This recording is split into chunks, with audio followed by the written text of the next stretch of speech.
En pocos días se va a cumplir el primer aniversario del paro nacional del 28 de abril de 2021. Se trata de una fecha extremadamente relevante y significativa para la historia social y política del país, toda vez que desde el punto de vista de su duración, de su extensión y de su magnitud, se trata del acontecimiento social más relevante en lo que va del siglo y posiblemente el más relevante desde 1948, esto es, desde el Bogotazo. Será para los historiadores la tarea de ilustrar y para determinar eso, pero nadie en ningún segmento del espectro ideológico pone en tela de juicio la magnitud y la relevancia del paro nacional del 28 de abril.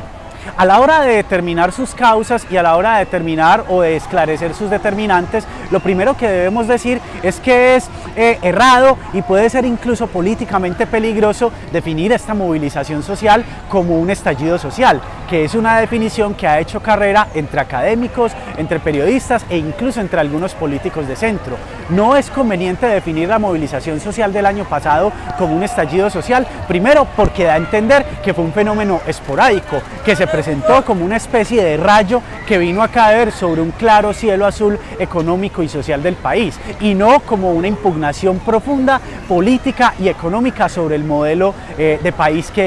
sobre el que hemos trasegado en las últimas décadas. Y lo segundo es porque esta idea de un estallido social pierde de vista al paro nacional como un momento, no el definitivo, pero como un momento de un cambio de ciclo político que se ha venido manifestando desde hace ya varios años. Podemos fechar este inicio de un cambio de ciclo político alrededor del año 2010. Durante el año 2010 vimos una de las primeras manifestaciones políticas y electorales más interesantes, que fue la Ola Verde, donde se activaron sectores juveniles y sectores de clases medias y profesionales alrededor de la candidatura de Antanos Mockus. Luego en el año 2011 vimos las amplias y contundentes movilizaciones estudiantiles. En el 2012 y en el 2013 vimos las dignidades agrarias y cafeteras, vimos las movilizaciones sociales en el 2016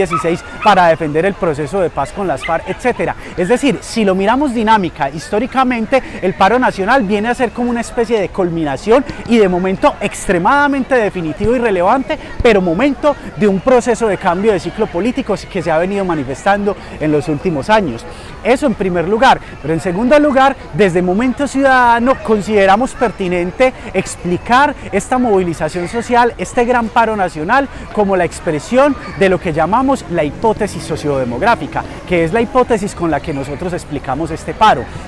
Cuando hablamos de la hipótesis sociodemográfica nos queremos referir a cómo los cambios en la composición de la población en las últimas décadas y los cambios sociales de esa población han venido a entrar en confrontación con el actual modelo económico y han generado el tipo de movilizaciones sociales que hemos venido viendo increciendo hasta el año pasado e incluso en el presente. La primera de esas características de cambios es, sin lugar a dudas, el envejecimiento de la población, toda vez que,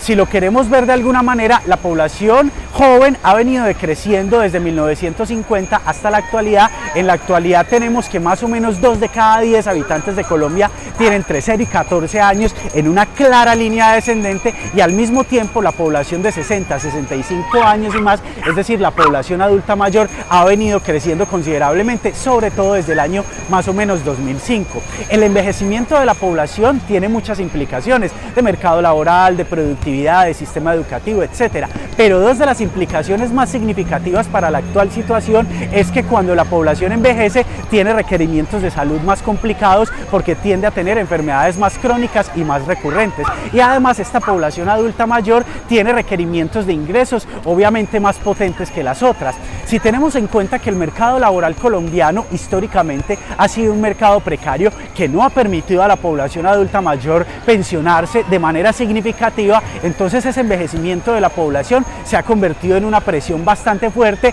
no para el Estado, porque nosotros históricamente no hemos tenido un estado de bienestar sólido, sino para los hijos de esa población en envejecimiento creciente. Y ahí es donde entramos al meollo de la situación sociodemográfica. Tenemos una población entre 18 y 45 años, lo que llamamos las generaciones Centennial y Millennial, que fueron las que más se movilizaron el año pasado en el paro nacional, una población que tiene unas características sociales y académicas diferentes. Más o menos la mitad de la población joven que logra terminar sus estudios de secundaria, que termina el grado 11, no continúa con estudios terciarios, técnicos, tecnológicos y universitarios, sino que sale directamente al mercado laboral, porque por la pobreza de sus familias tienen que ir directamente a contribuir, y sobre todo a esta población adulta mayor de la que estamos hablando. Esta generación sale de la educación media directamente a un mercado laboral precarizado, donde terminan trabajando vendiendo bonais, cantando en las calles y en los buses, etcétera. Y la otra mitad de la población, la que sí sale del grado 11 y va a estudiar carreras técnicas, tecnológicas y universitarias, se prepara para un tipo de economía que es intensiva en conocimiento, que es intensiva en tecnología y en otros requerimientos, pero al salir de sus estudios superiores van a un mercado laboral que es completamente inexistente y precarizado, porque la economía colombiana está sostenida sobre todo sobre unas bases primarias y extractivas, sobre sectores como el minero energético y el financiero, que son intensivos en tecnología y en capital, pero no en mano de obra. Entonces este otro 50% que termina estudios terciarios llega a un mercado laboral totalmente precarizado. Y así vemos que estas dos alas, el ala que sí estudia y el ala que no estudia, de este sector entre 18 y 45 años, por diversos motivos, pero todos relacionados con la precariedad del mercado laboral, se convergen, empiezan a protestar en escalas cada vez mayores y llegan al 28 de abril en un acumulado de insatisfacciones que termina desembocando en el estallido social del 28 de abril.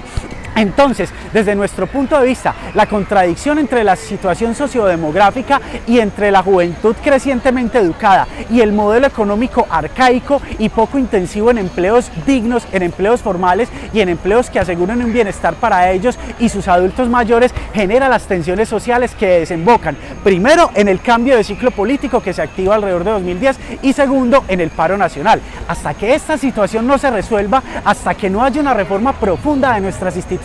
económicas y políticas que modernicen el mercado laboral para que sea intensivo en tecnología y en puestos de trabajo estables y dignos, esa contradicción sociodemográfica y economía seguirá presentándose hasta que, como diría Shakespeare en Sueño de una noche de verano, ese viejo topo, ese duende llamado Robin Longfellow, termine de minar el piso social y haga estallar todo el país en esa palabra que comúnmente denominamos como revolución social.